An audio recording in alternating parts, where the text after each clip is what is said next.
Hey folks, this is my sixth and final video, counting down my favorite movies of 2022. I've covered director and all four acting categories. There's nothing left but the big dog and some miscellaneous to go through. So, without further ado, my picks for the top 5 best movies of the year. Number 5 is a tie, a cheat, so it's 6 movies.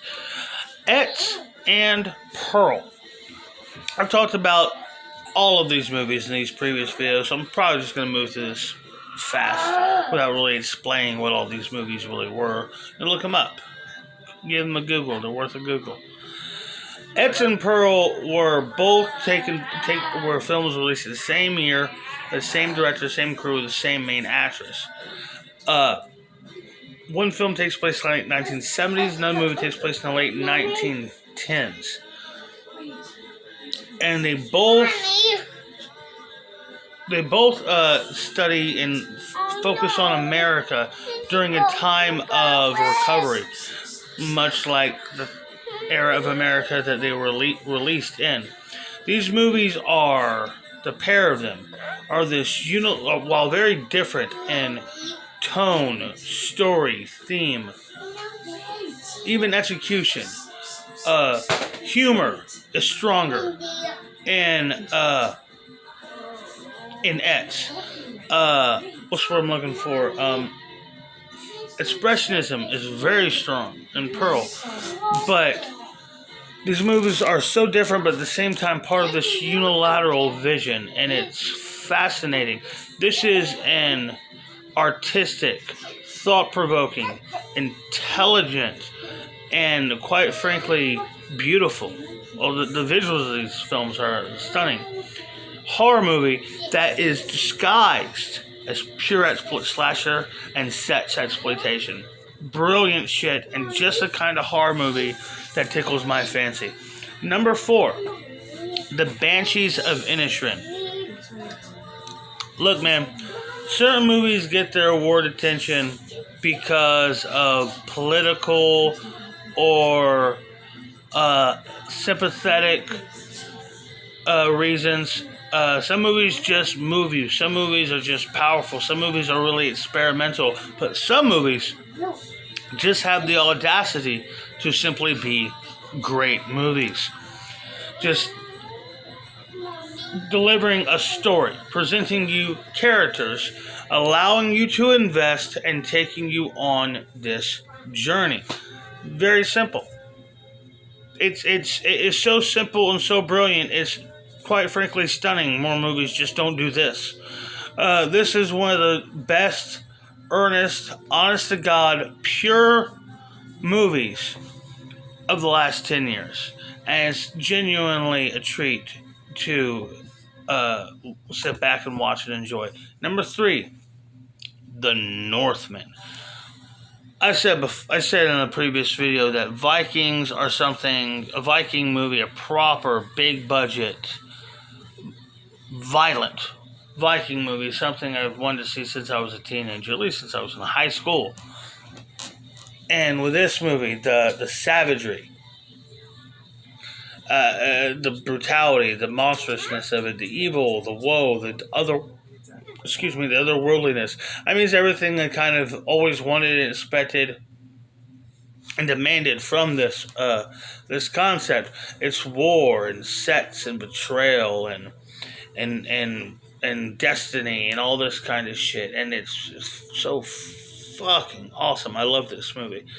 Number 2, Everything, Everywhere, All at Once. And I genuinely struggled between 1 and 2. That I just want to make my personal bias, my personal emotions take over and rule over number 1, and then dawn on me, yeah, of course I fucking do. That's the whole point of this. Number 2 is Everything, Everywhere, All at Once. It is an amazing movie. It is a brilliant film that never loses its despite its scope and its ambitious and its wonder. It never loses the focus of what it really is, which is an essential emotional story about the confliction between 4 family members. And that's what's so beautiful about the motion picture. And as I'm sitting here right now, it is sitting with more than double of any other Best Picture nominations amongst the various critics and various guilds, all leading into, the preliminaries of announcing the Oscars on January 24th, which is about 2.5 weeks from now. And it's sitting pretty with being an obvious favorite to pick up the Best Picture nomination. Out of 10 nominations, I mean, everything's a favorite, it kind of feels like. But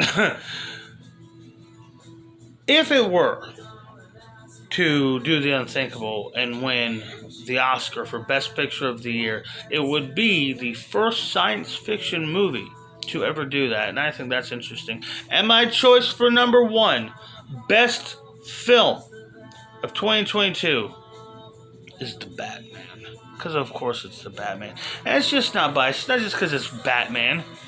I didn't give Dawn of Justice any awards back in 2016. Or Justice League. I nominated them, sure. I didn't nominate Christian Bale for either sequels. I think I gave him I think he was my pick for Best Actor back in 2005. But it's not just because it's Batman. It's not just that. It's because, yes, it is. And this isn't no matter who you are. No matter who you are, if you say, "Oh, I'm not a movie person," well, there's something. There is this form of escapism that has become your favorite in your life, whether it is a film series, a music genre, a certain sport, a video game, a TV show. There's something that has become that true world of escapism for you, and to me, that's Batman. Batman, Bruce Wayne, and the world of Gotham City is something I could always, no matter what's going on in my life, can just lose myself in it. It's a fictitious world. It's something that does not exist, but I just understand it. I feel it. It's as a breathing city as if I've been there. And that's what you want from these kind of things. And when I saw this film, the layout of Gotham City, the actual connection between Gotham, the people, the lore of the Wayne murders, what the Riddler was trying to bring out, everything just came together in an absolute tapestry of genius. It is not just the best Batman movie ever made, it's the best superhero movie ever made, and by far, for me, the best movie of this year. I loved The Batman, and I couldn't recommend it any higher. So I'll give you some quick honorable mentions. Glass Onion was a last-minute delight. I absolutely enjoyed it. I loved it to death. I'll probably watch it again very soon.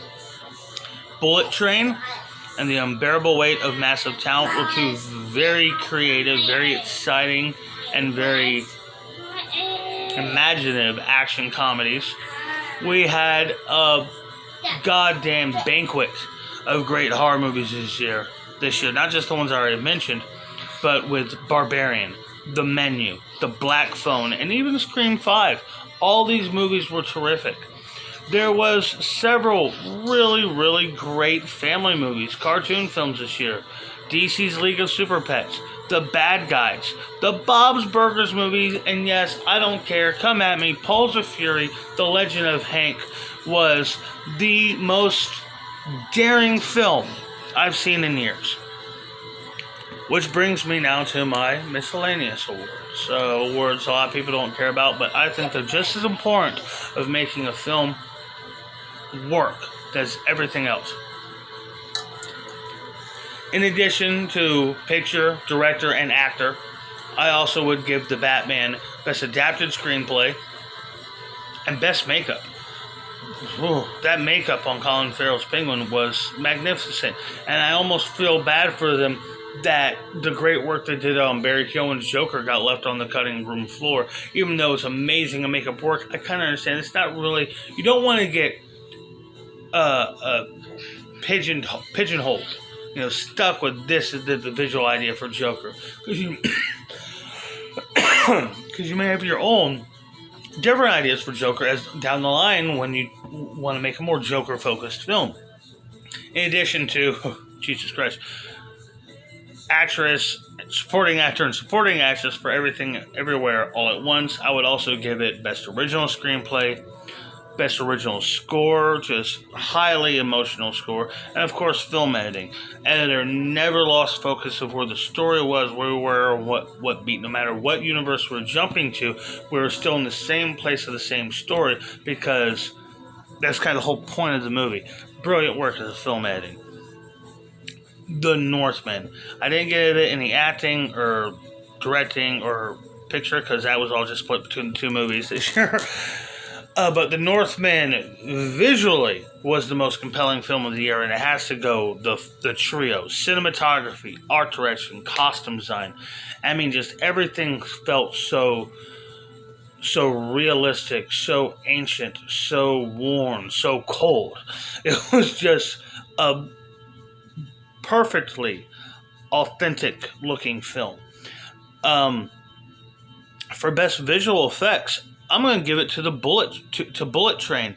I struggled with what to give visual effects to this year, because I felt like everything was either distracting or bad or just too much. You know, Avatar was disappointing me, visual effects. Thor 4 looked bad. All the drama, backstage drama with the Black Adam movie, didn't want me to give it to that. And with that, I mean, with Chip and Dale Rescue Rangers, which had great visual effects, it was never released on the fucking big screen. Best visual effects to a movie that was never on the big screen? Are you kidding me? I gotta give it to Bullet Train, because not only the Bullet Train's visual effects were really good, but it's a very entertaining movie, and the effects actually supported the film. Best sound, I'm going to give it to Top Gun Maverick. I can't believe it, but the truth is, anytime you're dealing with movies about cars and airplanes and military battle, this is just where the sound department get to shine, man, and there's just no getting around it. And Top Gun's no exception to this rule. It sounds great. It's a movie that should be played loud as hell. And finally, I would give Best Original Song to the Bob's Burgers movie, Sunny Side Up Summer.